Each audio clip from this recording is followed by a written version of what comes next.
Welcome to San Academy Palikarnai. Class 6 Social Science. Happy day students. We are going to learn our next new chapter from Social and Political Life. Chapter number 7. Name of the chapter is Urban Administration. Topics to be covered are Municipal Corporation, the Ward Councillor and Administrative Staff, a community protest. A city is much bigger than a village and more spread out. A city has crowded markets, many buses and cars, water and electricity facilities, traffic control and hospitals. Have you ever wondered who's responsible for running all this? Do you know how decisions are made, how the planning is done, who are the people who do all these works? We shall read this chapter and find out the answers. One lazy Sunday afternoon, Mala and her friends Shankar, Jahangir and Rahana were playing a game of cricket in the street. Shankar had bowled a good over, and although he nearly managed to get Rahana out, she was still batting. Frustrated, he bowled a short ball in hopes she would hit it for an easy catch. Instead, Rahana hit the ball so hard and so high that the street light broke. Rahana screamed, "Oh no, look what I've done." Shankar said, "Yes, we forgot to make a rule that if you break the street light, you're automatically out." But Mala, Jahangir and Rahana were more worried about what had happened, and they told Shankar he would better stop thinking about the wicket. Last week they had broken Nirmala Mausi's window and had spent their pocket money to have it replaced. Would they have to dish out money again for their pockets? But who would they pay this to? To whom did the lights on the streets belong? Who changed them? Rehana's house was the closest, and they ran and told her mother what had happened. Rehana's mother said, "I don't really know these things in great detail, but I do know that it is the municipal corporation of the city that takes care of the replacing lights." The best person to ask would be Yasmin Kala. She just retired from the municipal corporation. Go and ask her, and Rehana came back soon. Yasmin Kala lived in some lane, and she and Rehana's mother were good friends.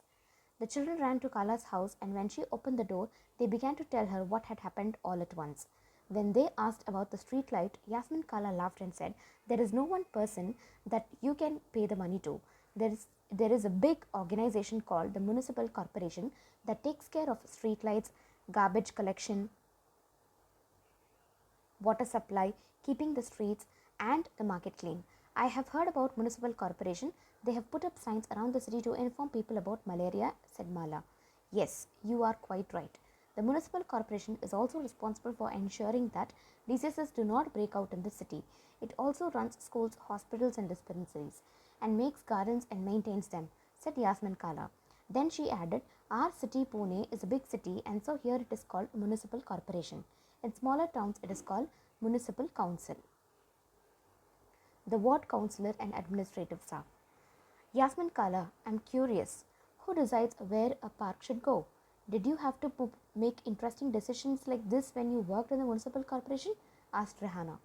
No, Rehana, I was working in the accounts office of the corporation, so I just worked on payslips.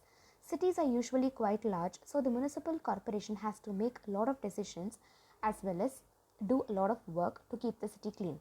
The decisions like where a park or a new hospital should go are usually made by the ward councillors.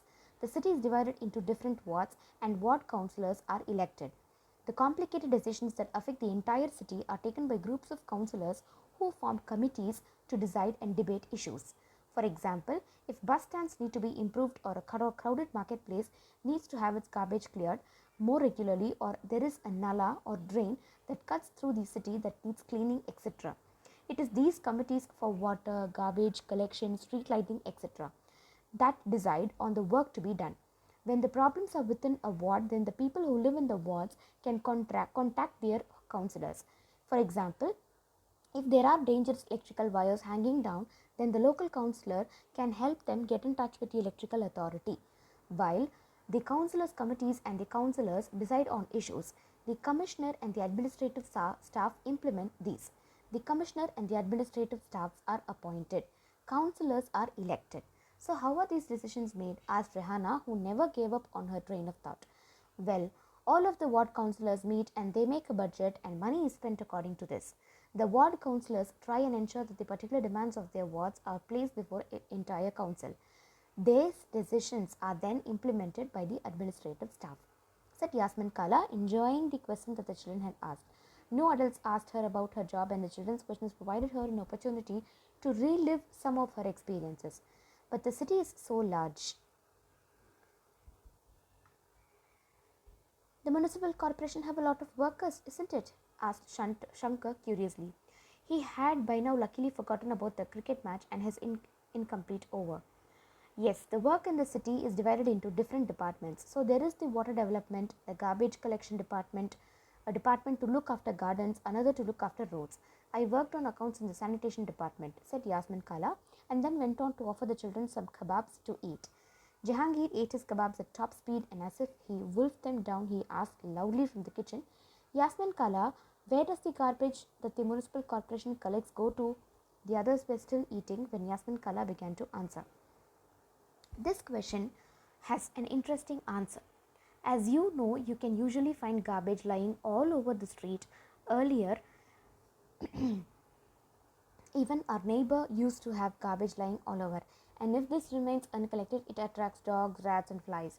Also, people get ill from the smell. At one point, things become so bad that children even stop playing cricket in the street because their parents were afraid that they would get sick from staying on the streets too long. Community protests. Yasmin Kala continued. The women were very unhappy about the situation and even came to me for advice. I said I could try and speak with some officer in the department, but I wasn't sure how long it would take. Then it was Gangabai who said that it is the ward councillor who we should go to and protest since we all are the ones who elected him. She gathered a small group of women and went to his house. They began shouting slogans in front of his house, and he came out and asked them what was wrong. Gangabai described the situation in the locality to him. He promised to go with them the next day to meet Commissioner. He asked Gangabai to get a petition signed by all the adults in the locality saying that garbage was not being collected. He suggested that taking the local sanitation engineer with them the next day might be a good idea. The sanitation engineer could also speak with the commissioner and tell him how bad the situation was. That evening, children ran from house to house, making sure that as many families as possible signed the petition. The next morning, a large group of women and the ward councillor and the sanitation engineer went to the municipal corporation office. The commissioner met with this large group and began giving excuses, saying that the corporation did not have enough trucks. But Gangabai smartly replied, "But you seem to have enough trucks to collect garbage from the rich localities." That must have left him lost for words. Quipped Jahangir.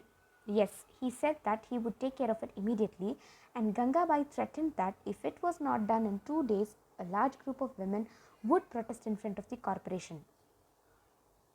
So, did the streets get cleaned? Said Yasmin Kala. And Rehana, who never let things remain unfinished, well, not within 2 days, and then after another larger and more noisy protest, the sanitation service in this locality became more regular. Wow, this sounds just like a Bollywood film with a happy ending, said Mala, who already imagining herself in the lead role of Gangabai. The children enjoyed hearing Gangabai's story immensely. They had sensed that Gangabai was much loved and respected, and now they understood why.